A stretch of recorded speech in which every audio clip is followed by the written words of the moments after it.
Welcome to the Table Podcast, where we discuss issues of God and culture, brought to you by Dallas Theological Seminary.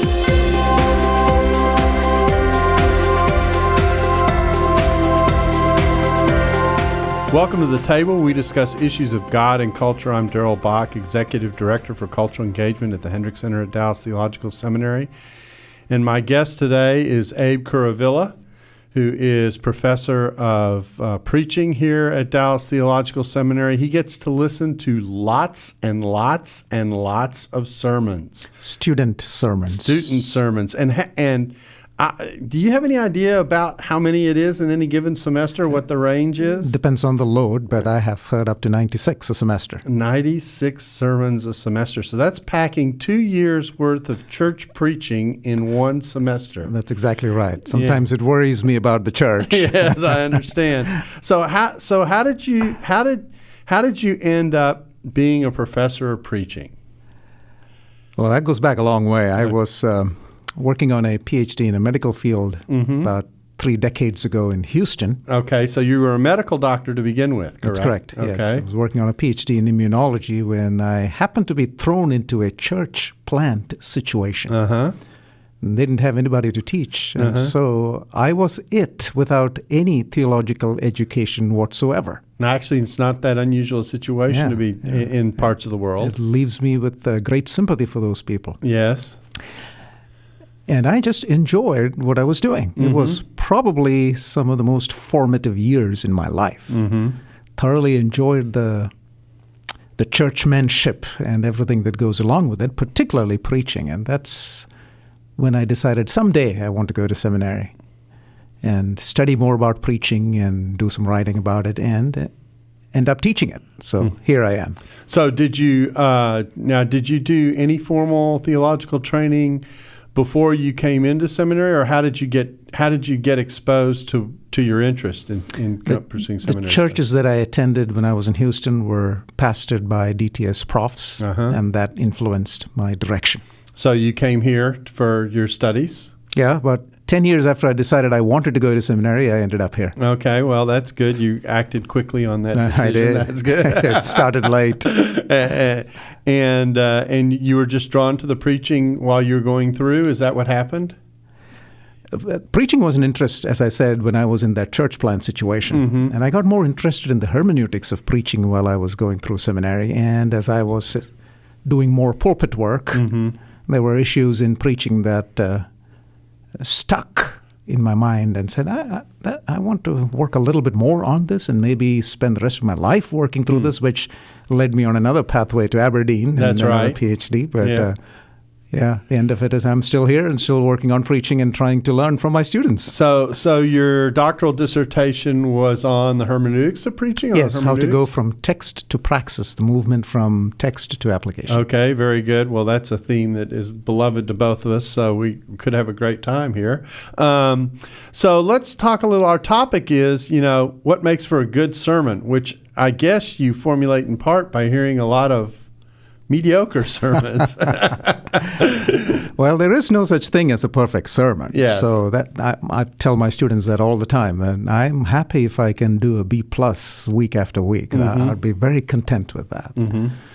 But there are some criteria that we as a department use to grade sermons, and accuracy to the text and relevance to the audience, and is it interesting and clear are the 4 criteria that we generally use. Okay, well, let's work through those together, and then I imagine also there is some, with the emphasis on relevance to the text, there also is the issue of how you rhetorically at least attempt to draw in an audience and gain their attention and interest in what's going on. The last 2 parts, the interestingness and the clear aspect of the evaluation. Okay, so I think the way I want to go through this is, rather than use the criteria of the department, which we can talk about as we go through each part, is maybe to go through kind of the structure of a sermon, which would be, and really oversimplified, but introduction, body, and conclusion. But before you even introduce a sermon, you got to have some idea where you're going. Exactly. And so let's talk a little bit about, before you even take a breath and pray at the beginning of the message. What do you see involved in the preparation of the pastor who's going to give the sermon? I think the best way to start is, of course, with the text. Mm-hmm. And I know we have chatted a little bit about that in the past, mm-hmm. but understanding the text for what the author is doing with what he's saying is critical. Mm-hmm.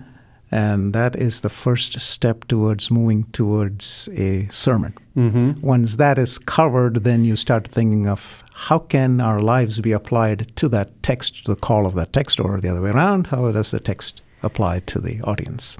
Okay.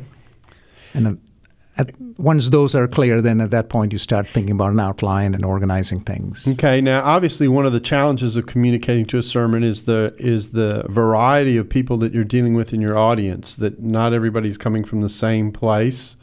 Fortunately, we have a text that we believe is inspired, so we think that the text addresses people where they need to be addressed.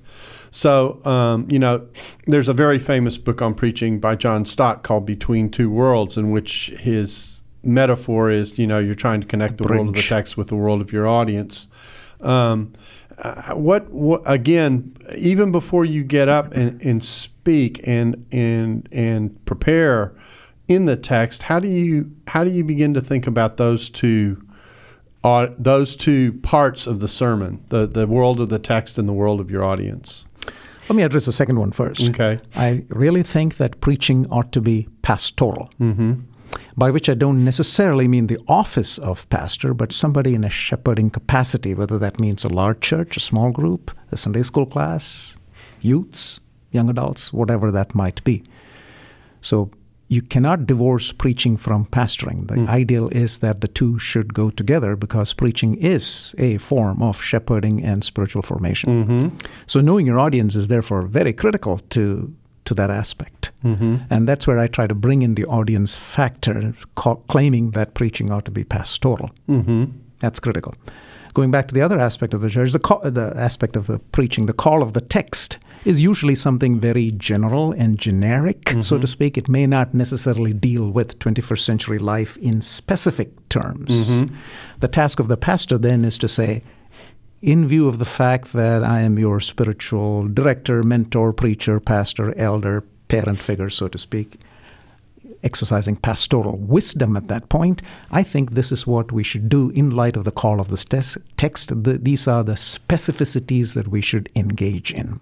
Okay, and I'm assuming that you would agree with me that part of developing that sensitivity is really having a pretty good awareness of, I'm going to assume a pastoral model here, of your flock, kind of what they're doing, the lives that they live, the circumstances they find themselves in, that kind of thing, so that the specifics connect to some degree. Mm-hmm. Yeah, I think when I say that preaching ought not to be divorced from pastoring, the ideal is that the person who's preaching is the one doing the pastoring, is on the deathbed, is by the hospital bed, is living life with the flock, mm-hmm. whatever size that flock might be and whatever exact composition of that flock might be. The pastor shepherds them through life, and one facet of that is the pulpit. Yeah, when I was taught preaching, I was taught by Haddon Robinson, and of course he used to talk about, I think the way he described it was 7 kind of typical people in your audience. And, you think about, who you're dealing with, the mother, even the single mother, the people who work 9 to 5, the teenager or college student, different levels of people that you have to be thinking about as you're thinking about addressing the text. And I'm spending some time on this because obviously connecting to your audience with a sermon, you not only want to connect with the level of content, but you want to connect in terms of their life. My premise is that when people interact with Scripture, I'll go ahead and lay it out, and then we can have a conversation. That oftentimes we do, or at least attempt to do a pretty good job of going from text to life, and that is the beginning direction of all interaction with Scripture. But most people who read their Bible actually read it in kind of a reverse direction. They come out of their situation of their life oftentimes and want to know how this text speaks into where God has them. And so that dynamic is an important dynamic to wrestle with as a speaker and preacher, in which the text has its primary and defining role, if you want to put it that way, in terms of its meaning, and yet connecting it to where people are is a very, very important part of communication. Yeah, I think it's a both-and situation. I think, again, the staple diet of the flock ought to be starting with the text and how that applies to our lives. There is a place for the topical way of preaching where you go from issues and topics that are affecting me or the congregation and then find the texts that address those issues. There's certainly a place for that. The difference, I would say, is the difference between an emergency room and a preventive medicine clinic. I see the topical as being ER. You have an issue, you go to doctor. I see the other way of looking at it as a preventive medicine clinic. You are not giving antibiotic shots for an infection, but you're vaccinating them against these infections in the first place, creating habits and patterns of life. So if the topical sermons are a spiritual response to issues of life, the other one is spiritual formation for life. Interesting, because I think I would view topics slightly differently in the sense of, it does have that emergency role, but the other thing that it does is that it's canonically framing. A good topical sermon can bring the whole array of the canon to a conversation in such a way that that you see that this passage contributes this piece and that passage contributes that piece, and as you put the whole of the canon together, you get a better kind of 360 view of what that topic looks like biblically. Yeah, that's topical sermons, and that's how topical sermons are taught here. How does the canon address a given topic? Yeah. The other issue that, of course, is that when we preach in a very messy world. People come in and we live in a fallen world. We're fallen creatures. We end up having to deal with a lot of pastoring ends up spending a lot of time dealing with messy situations. So the remark you often hear about the pastor is, well, sheep can be dirty and smelly. Yeah, it can. So bringing the text to those tensions in life that we inevitably have because we live in a fallen world is another important part of dealing with the preaching situation. Absolutely. I think almost every text will be touching on a messy issue somewhere in our lives. I don't think there's any text that's devoid of that. So the goal of the pastor, the preacher, is to see what the call of the text is and see where the lives are that need messing around with and bring those two together. Now, one of the things that's easy to do with a topic, how do we do good sermons, is to focus on the pastor and and how he puts the sermon together. But I want to take a little bit of time to talk about the audience here a little bit. And what do you see as someone who teaches preaching, the responsibility of the audience to be to a sermon? Obviously there's attentiveness, but beyond that, how would you counsel someone who listens to sermons on a weekly basis to wrestle with, how do I appreciate what it is that the pastor's supposed to be serving me as he ministers to me? I would probably, if I had the chance to teach some of the audience members in my church, would ask them the same things. You got to be aware of what your pastor is doing. Is it true to the text? Is it relevant to the audience? Is it interesting? Is it clear?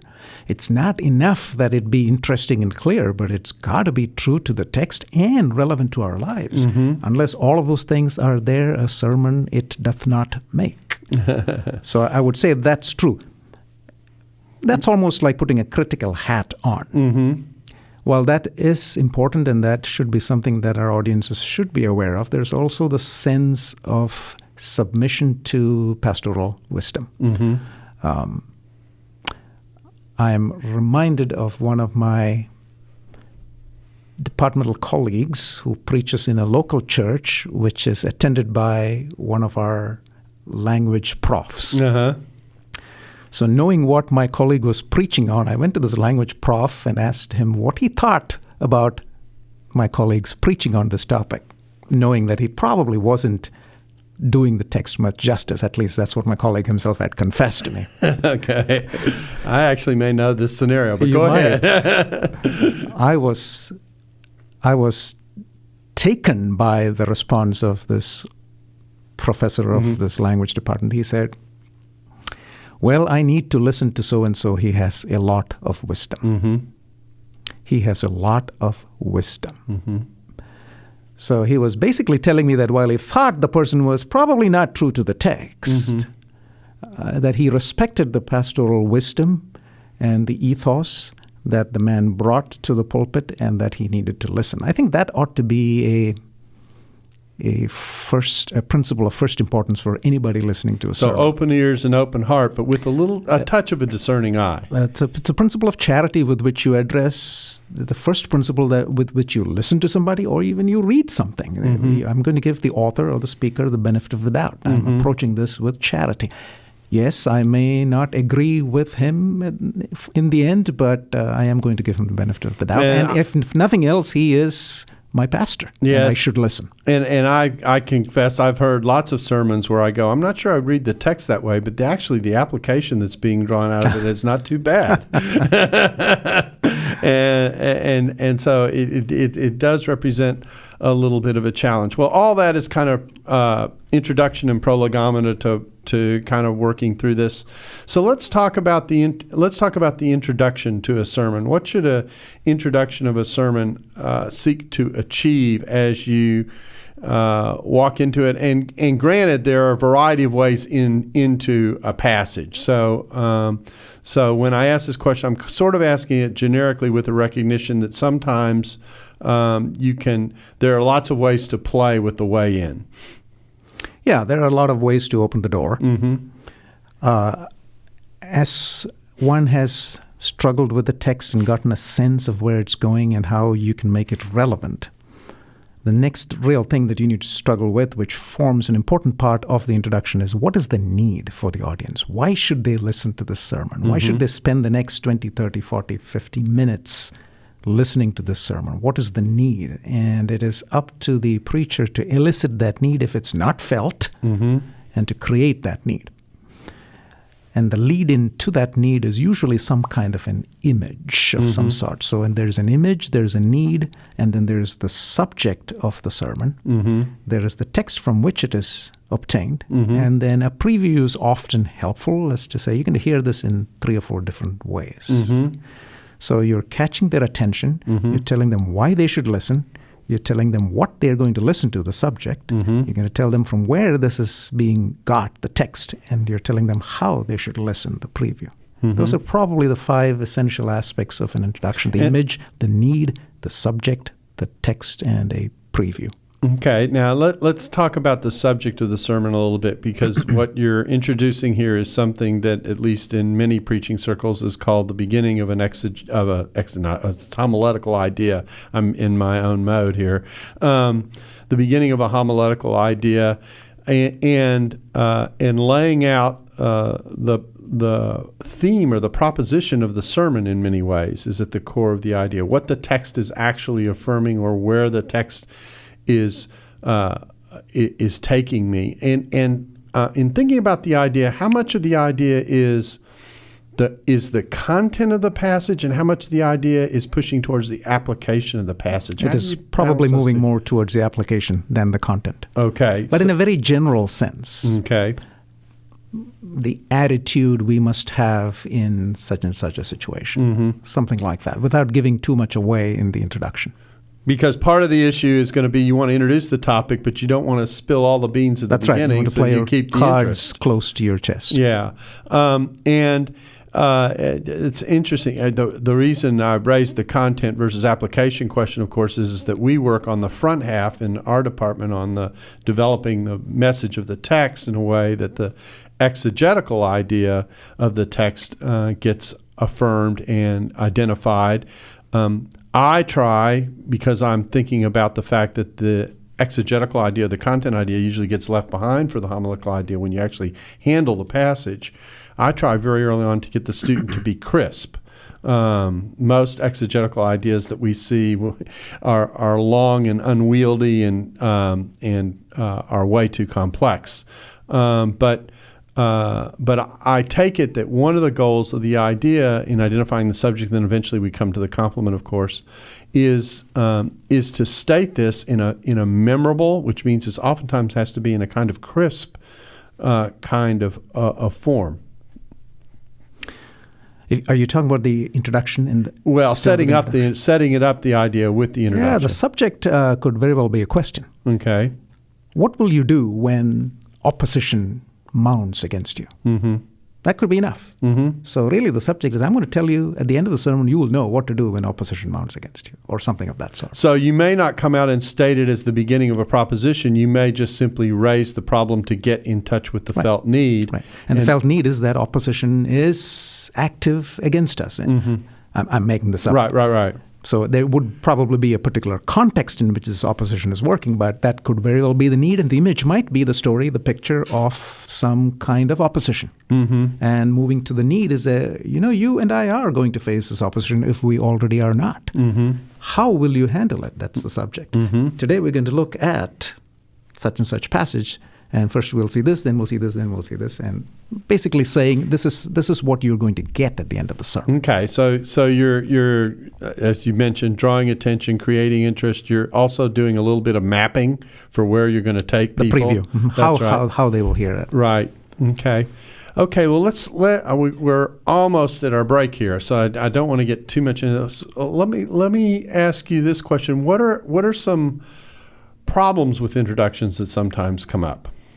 Probably the biggest one is an absence of a clearly stated or elucidated need. Mm-hmm. Why am I listening to this? It has to be established right from the start. It is an integral part of making the sermon relevant. Mm-hmm. And I think that ought to be something that preachers should think through carefully. Why is this? What would I lose if this text weren't here and if the sermon was not preached? So I can't assume that the topic's important and it's going to draw the audience's interest. I've really got to work pretty hard to make sure that they're with me.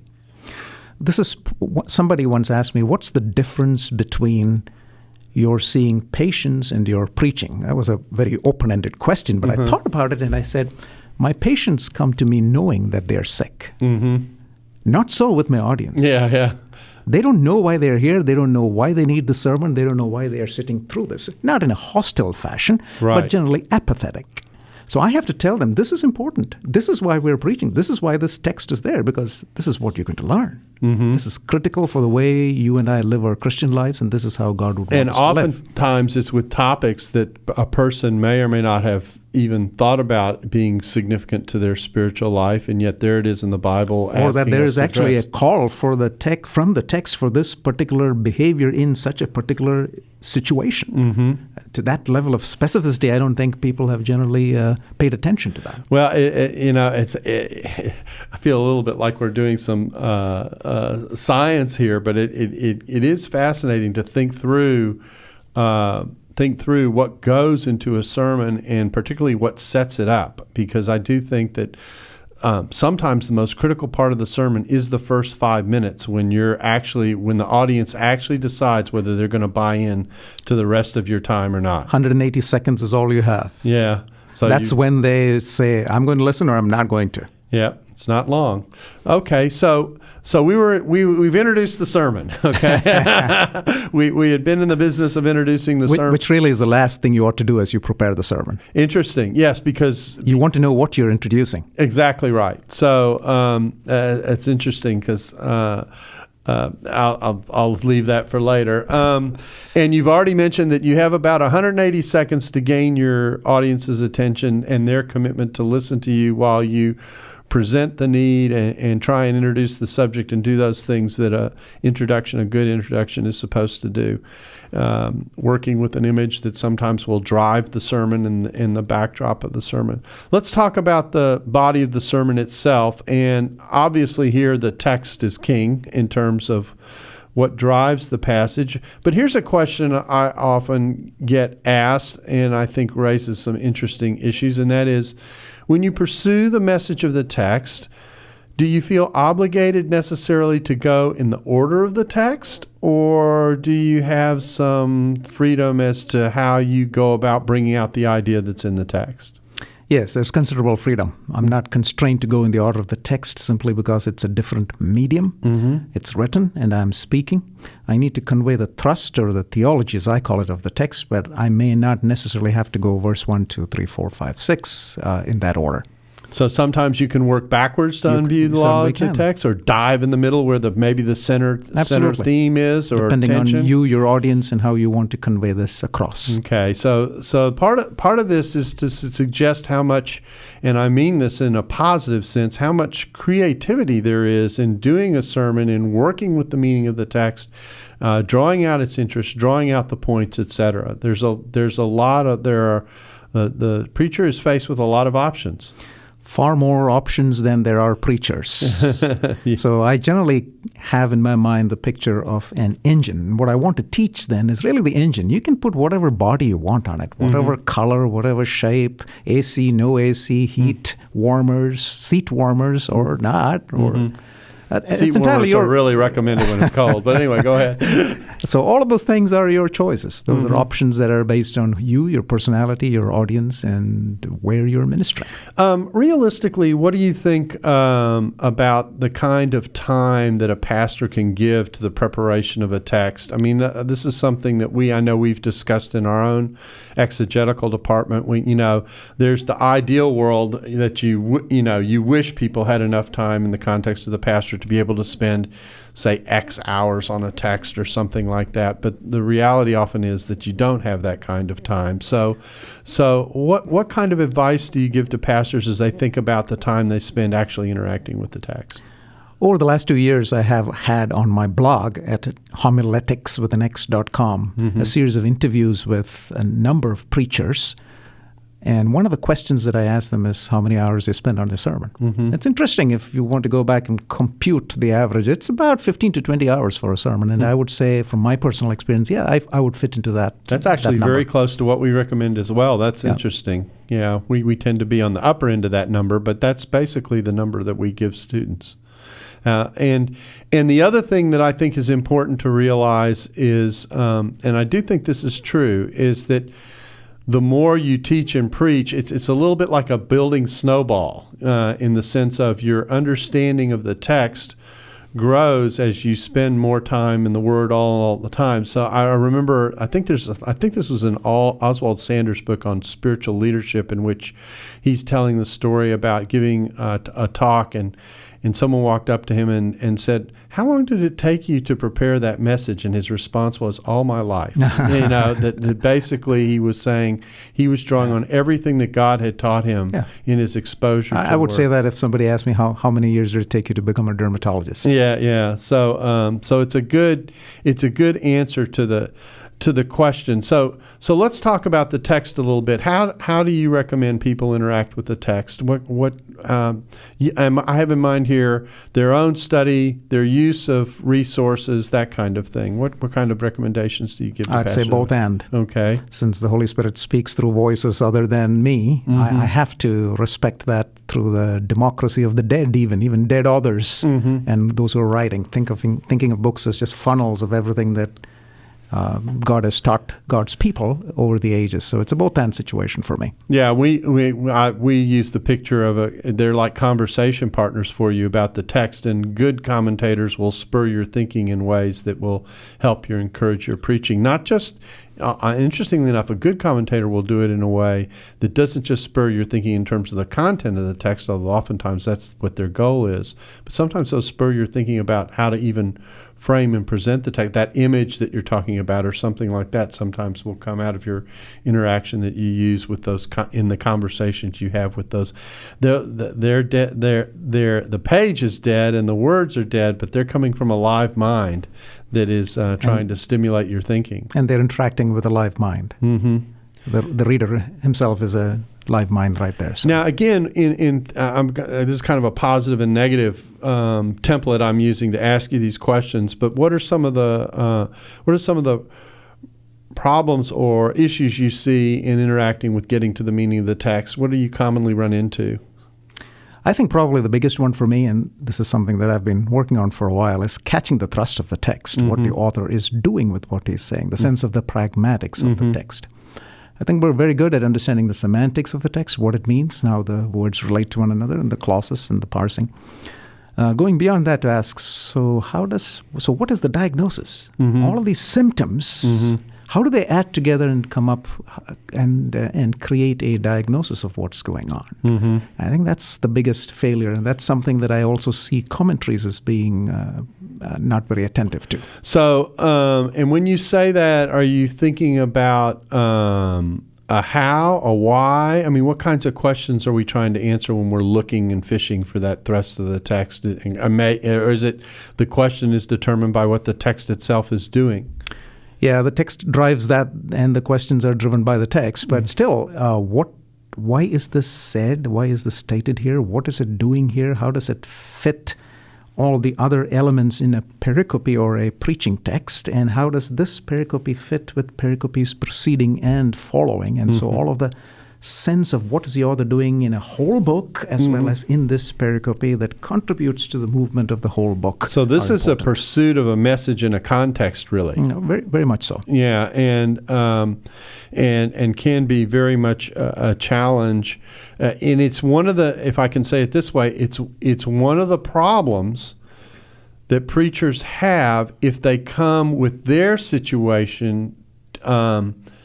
How can I say that? Too prominent in the questions that they're asking. That the issue can be that the static that they're getting from the situation they find themselves may actually prevent them from seeing what's happening in the text, or may frame it in a way that may not be in connection with what the text is doing. This is true. That's another advantage of just preaching pericope by pericope, because you're not constrained by what particular situation your life is going through at any given time for you to pick the text that addresses that, but you're just being forced, in a sense, to go through the whole counsel of God. Okay.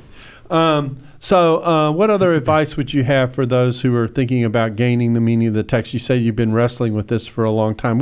Are there any kinds of probing questions that you tend to ask on a regular basis to get at what this text is doing and saying? I think we're all taught in seminary to make observations of the text. I think a synthetic approach to say, so what does this observation mean? So why was this done in that way? Let me give you a quick example. In 1 Samuel 15:1, where Saul is asked to kill all the Amalekites, the story starts with the word of the Lord came to Samuel to tell Saul to destroy the Amalekites. But in the Hebrew, it's actually the voice of the word of the Lord came to Saul. And very few English translations have that. Immediately that should raise, why that redundancy? The voice of the word of the Lord came to Samuel. So we're taken by surprise there, and I think it's very much appropriate to ask why. Hold that thought. So Samuel goes, tell Saul, kill all the Amalekites. Saul says yes, but he doesn't. Right. He saves the chief of the men and the best of the animals. Right. And later Samuel confronts him, did you do what the Lord told? Oh, yeah, I did what the Lord told me to do. And then you have those powerful words in verse 14. Well, what's the bleating of the sheep and the lowing of the cattle that I'm hearing? Well, it's not lowing and bleating in Hebrew. It's voice. So clearly, and again, this is a failure of translation to translate it as lowing and bleating, which is probably what really happened, but the way the Hebrew text is saying it is actually using the word voice. And by that, you're immediately hit by, there you go. This is the connection. Which voice are you listening to? The voice of the word of the Lord, or the voice of these seductive titillations of the world? So it's one thing to make the observations, and then it is to connect the rash with other symptoms and come up with a diagnosis that says, I think this is what you have. And I'm, again, harking back to my dermatological experience. Now, here. I've heard you preach several times, and the one thing that does strike me about your preaching, and you do this very, very clearly when you're developing the text, is that you show people these kinds of connections and these kind of what I would call either word repetitions or word associations. That I take it that's actually one of the ways one of the things you concentrate on as you're observing the text, is looking for these threads or these lines that run through the whole of a passage. That is true. Those are not the only things, but the fact remains that the text is the only inspired artifact, if you want to call it that, we have. What happened is not inspired. It's the Holy Spirit's account of what happened that is inspired and profitable for doctrine, reproof, correction. So paying attention to the text, which is why I wrote the book called Privilege the Text. Right. How is the story being told? What is, and that goes for repetitions, structural issues like chiasms, and there are other things as well, and that's dependent on the particular picture. But so the reason that I bring it out to my audience is this. The Word of God and the people of God. Why should I interpose myself between the Word of God for the people of God? It is simply because they may not, separated in language, culture, centuries, and millennia, may not be able to catch the thrust of the text. So my task is almost as if I'm imagining a pericope as a painting, and these are gallery visitors, and I am the curator or the docent pointing out, look, did you see this? Did you see this? So that they catch the force, and then I duck, of course. So obviously, it has to have hit me first in the study. Right, exactly. And my task is not to take on more. I am not Da Vinci. Right. My task is to point out what the text is saying and let the force hit it. And then there's a secondary task, because I am their spiritual formation leader, director, pastor, preacher, elder, parent figure. I also have to tell them, listen, if this is the force of the text and this is what the text calls you to do, how can we put it into shoe leather? Let me give you a few suggestions. That is the application part. So I see preaching the body as being composed of two parts. First is to catch the thrust and the theology of the text. Second, in my pastoral wisdom, to give suggestions as to how they may apply it to your life. It's interesting because on the one hand, we've got this if I can say, helping the text project itself on the audience, that you're kind of the facilitator for, if I can say it that way. It may not be the best words, but I like that. Okay. And yet on the other hand, when you ask questions of why this is happening, okay, which is your kind of, going deep and digging for the thrust, that is a challenging exercise, because sometimes the text doesn't say it. It leaves it implied, or there is a cultural script at work in the text that is related to a custom or a background that triggers the expectations that you're looking for that a why question might raise, that a person sitting in the 21st century may not even be aware of.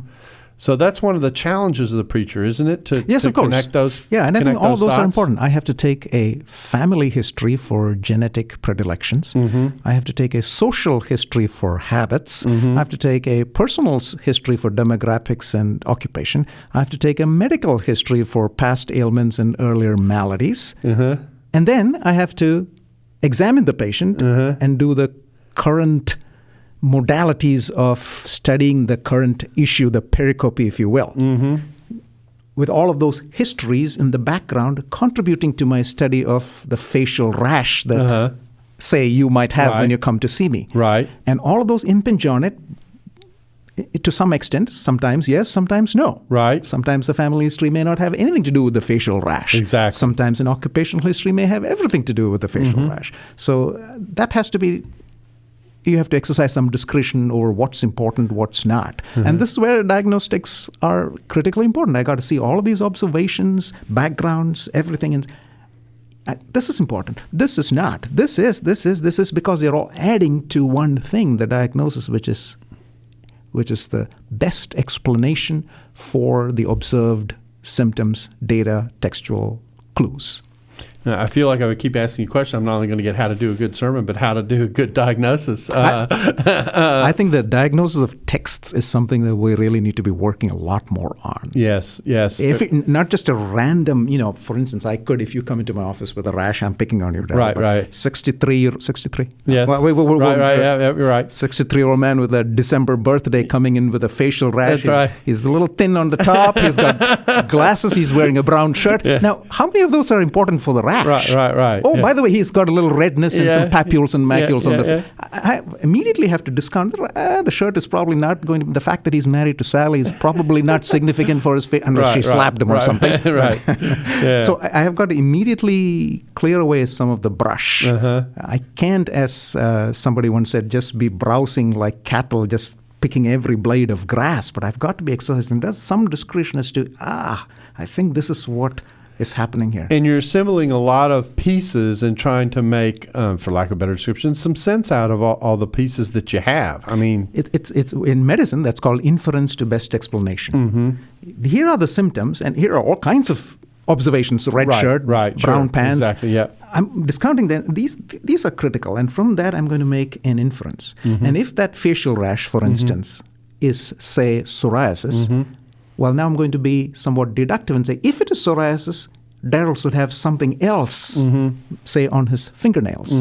Psoriasis can affect the fingernails. So let me see your fingernails. And I look at that and say, oops, nothing there. So I better go back and say, I got it wrong. So you're making an inference, and then based on the inference, deductive. Yes. Looking back at the text and say, and then you actually go back and refine. Exactly. So here's the process I see it. The first step is that quasi-mysterious. It's called abduction, really. It's an abductive reasoning. This, boom, bang, they come together. This is probably it.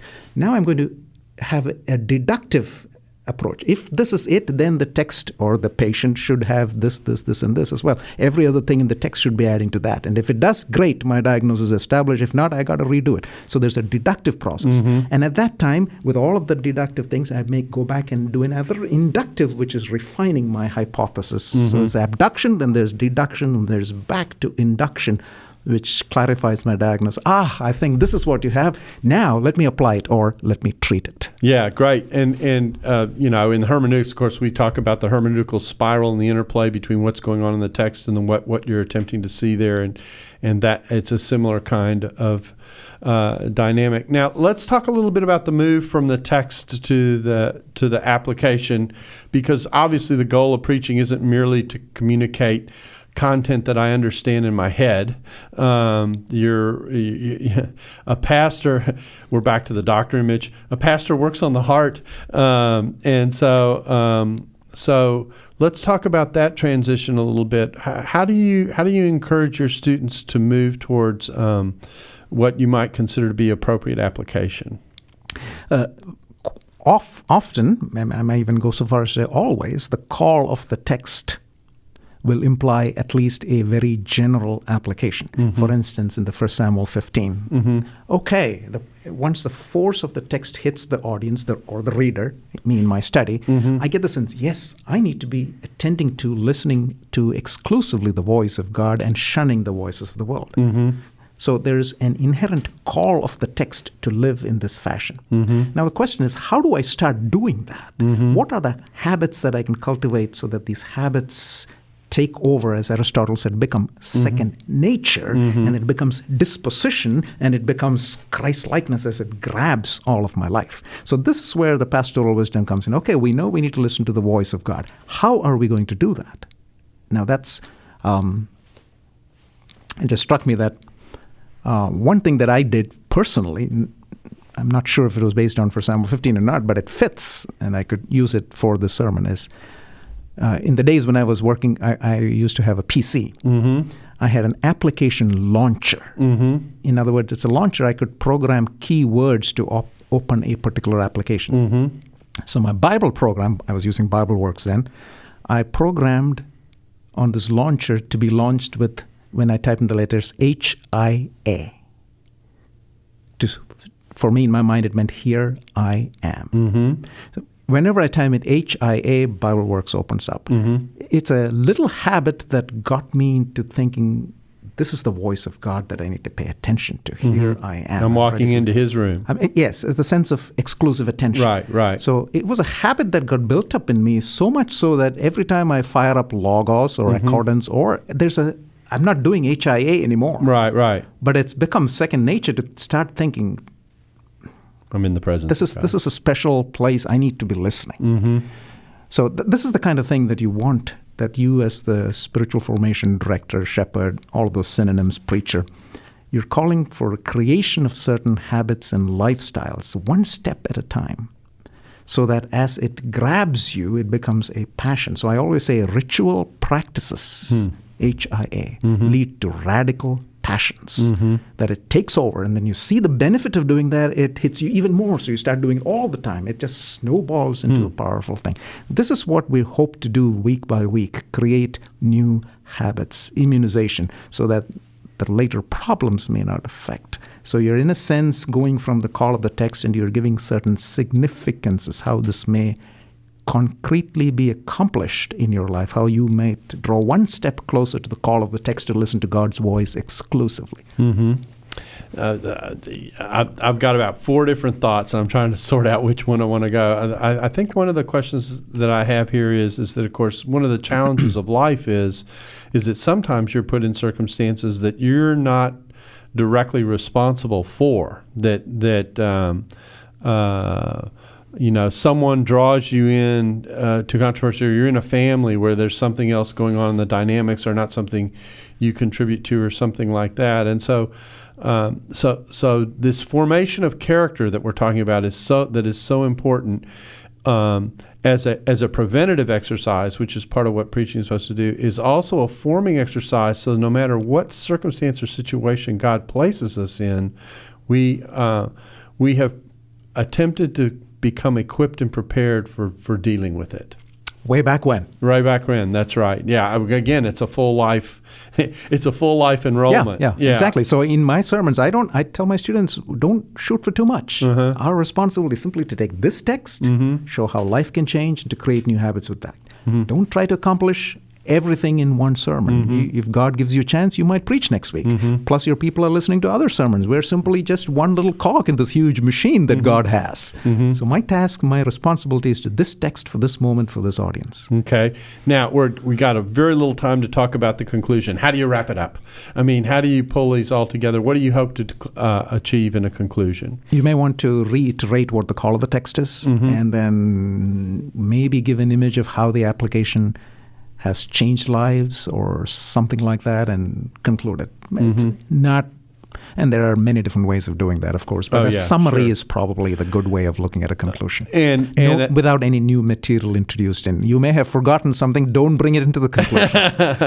Throw it away. It's gone. It's too late for that now. So, and we haven't wrapped up entirely the idea here, but in the midst of having introduced the topic of the sermon, by the time you get to the end, there should have been clear. There should have been an idea, a theme that's kind of run through the sermon that a person could pick up. And ideally, if you communicate it clearly enough, if someone asks, what was that sermon about, that idea would be very prominent in the response. The question that you raised in the introduction should have been answered by the time it comes. Otherwise, it's a bait and switch. Right. You said you would answer this, but never did. Yeah, that's not good. Well, Abe, I really do appreciate you taking the time to come in and just kind of walk us through what a sermon is like. You've certainly earned your stripes. I can't imagine how many sermons you've heard in your time here, both good and bad. We get the privilege the last week of every semester to hear senior sermons, which are always very, very well done, and you see the application of the skills that you're trying to teach the students, and you get to hear very good preaching, and it's an encouragement to know that you're on the team working hard to help us do what we're tasked to do, which is to prepare people to teach and preach the word with accuracy and relevance. And so we thank you for taking the time to Thank you for your constant interest in preaching. I've always appreciated that, and thank you for this opportunity for this conversation.